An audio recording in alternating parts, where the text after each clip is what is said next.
Could gaining control of the Central Bank of the Islamic Republic of Iran, the CBI, be one of the main reasons that Iran is being targeted by Western and Israeli powers?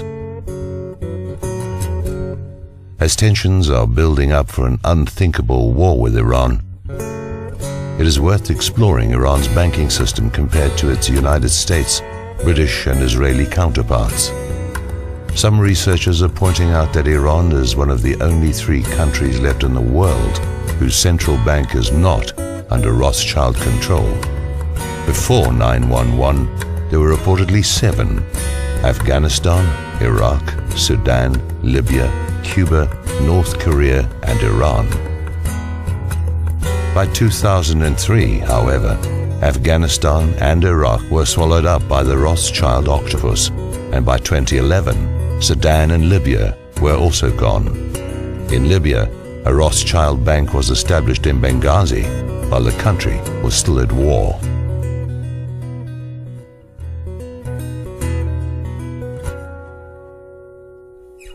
Islam forbids the charging of interest, a major problem for the Rothschild banking system.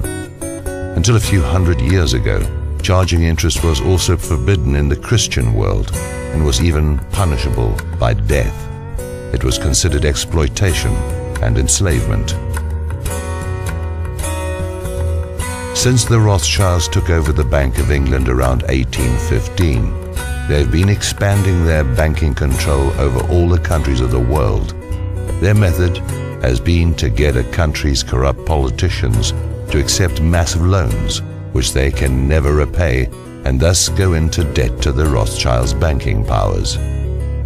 If a leader refuses to accept the loan, he is oftentimes either ousted or assassinated, and if that fails, invasions can follow, and a Rothschild usury-based bank is established. The Rothschilds exert powerful pressure over the world's major news agencies. By repetition, the masses are duped into believing horror stories about evil villains.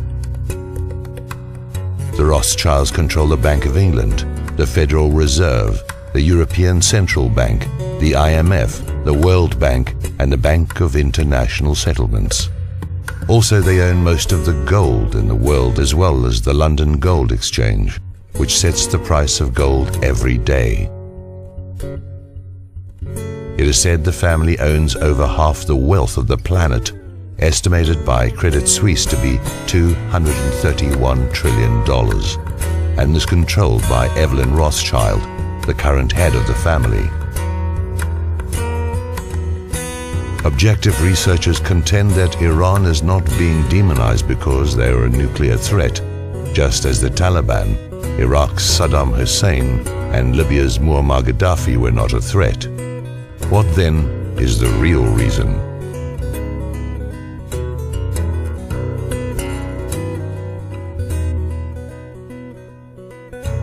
Is it the trillions to be made in oil profits? Or the trillions in war profits? Is it to bankrupt the US economy? Or is it to start World War III? Is it to destroy Israel's enemies? Or to destroy the Iranian Central Bank so that no one is left to defy Rothschild's money racket?